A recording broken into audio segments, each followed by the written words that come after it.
Hello, we're in Chinese, ni hao. Today, we are going to focus on a very broad overview of how to decipher Chinese.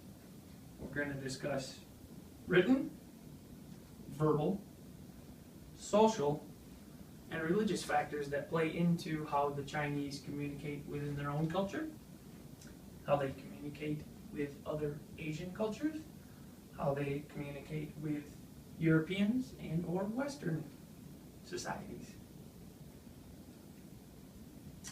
Depending on what time of day you're viewing this presentation, Zao Sheng Hao, which is good morning, Sha Wu Hao, which is good afternoon, Wan Sha Hao is good evening. So, whatever time of day it is, good day to you.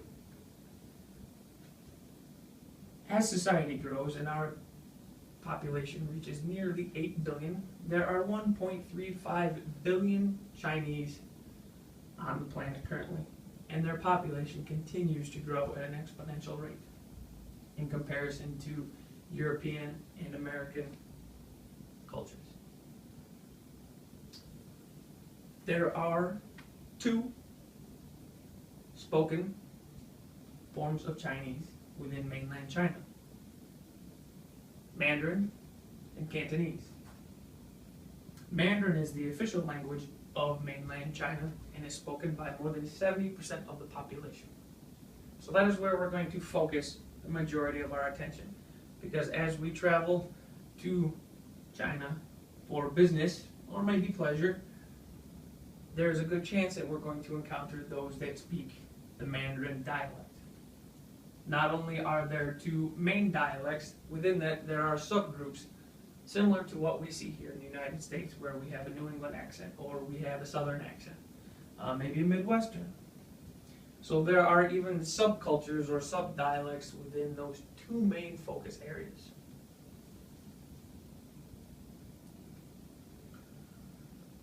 As we see here, Chinese, written in English, Putong Hao, in Pinyin, and in simplified Chinese. There are three different ways in which the Chinese will communicate in written form, other than English when they learn our language. First, this is referred to as traditional calligraphy.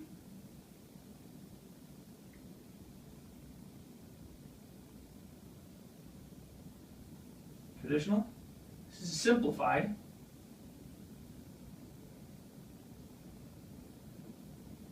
This is referred to as pinyin.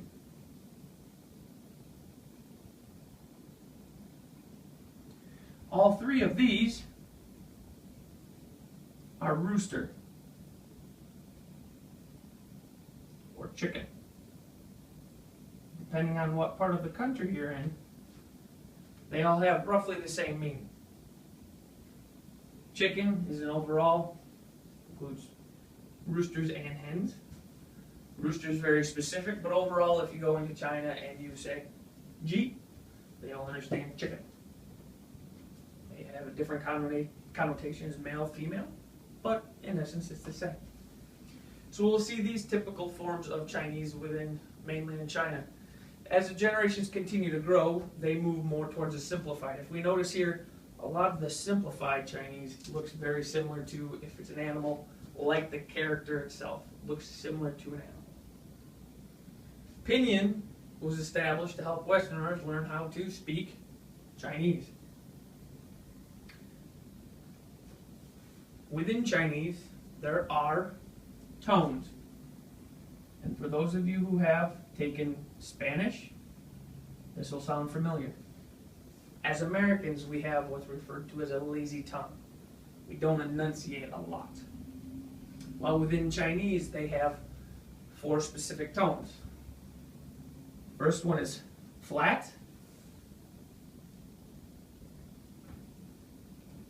Second is rising.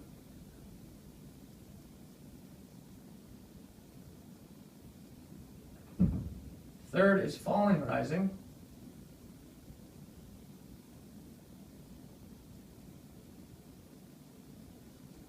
fourth is falling.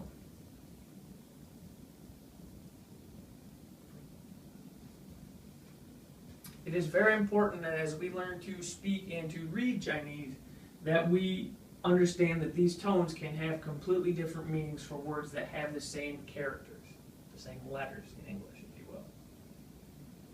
If we notice here, if we apply the first tone to the word ma, the flat tone, ma, it's mother.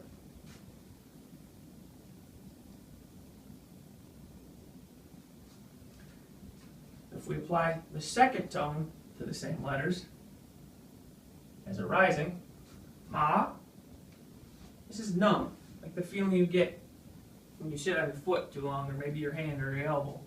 It becomes numb. The third, falling rising, ma, is hoarse.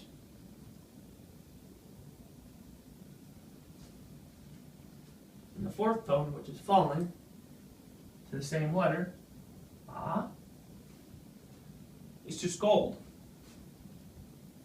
Something we do to our children when they misbehave. So we must understand how these tones imply different meaning to words with the same letters. I don't want to be addressing my mother, call her a horse. Probably wouldn't bode so well. So we have to take into consideration the tone that we use and the letters and how that dictates who or what we are discussing. It's very common for Westerners to, or Europeans to confuse tone and get the wrong meaning or create a word that actually doesn't even exist in Chinese culture.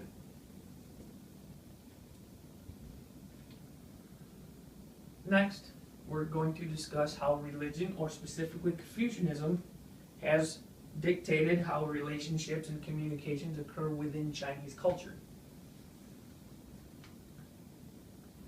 In Confucianism, there are two defined as superior and inferior relationships.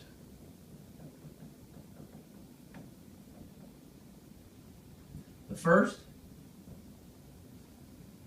is ruler and the ruled. A king and his subject for old school. Two, husband, wife. The next of the 5 relationships is parent, child. Fourth, young and old. And the 5th is friend to friend. What we have to realize within Asian culture, there is a very established hierarchy in for what language can be used depending on the situation that you are in socially. How an individual would speak from a friend to friend, greeting them at the morning for coffee, might be ni hao, a very simple hello. If I was to speak to my manager, ruler versus ruled, I would not use such a common language as ni hao. I would use something more elegant, more definitive, that shows a sign of respect.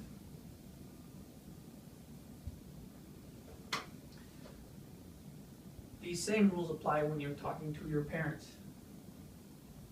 and even especially apply to when you're talking to your grandparents. In Asian cultures, those who have lived for a long period of time have been given the right to have the most information and direct the family because they have experience, they have knowledge of how the world works. We must be cautious that we do not,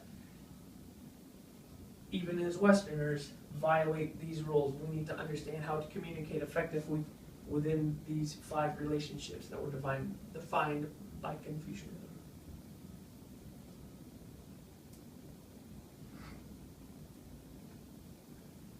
Next, we're going to discuss the 3 tenets brief of Confucianism.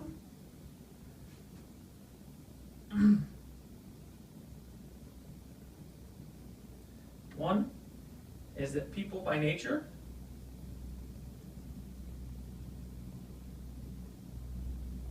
are good. Two, society has functions or jobs.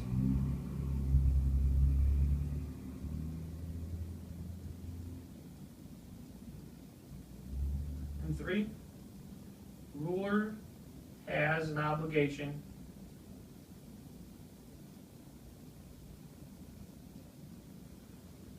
to his subjects or her subjects. As we can see, communicating in China can and is very difficult. I know this firsthand as I frequently travel to Asia for work. We have discussed written forms of Chinese in traditional, simplified, and pinyin. We have discussed the verbal, which is mainly Mandarin, but also has its sub-dialects in different areas. We have discussed social ranking and how that can affect a relationship. How I speak to my friend is not exactly how I'm going to speak to my boss, my schoolmaster. We've also discussed some of the tenets of how we understand these relationships to work and how people function within these relationships here. So, in closing, I would like to say, 谢谢, or thank you, and 明天见. See you next time.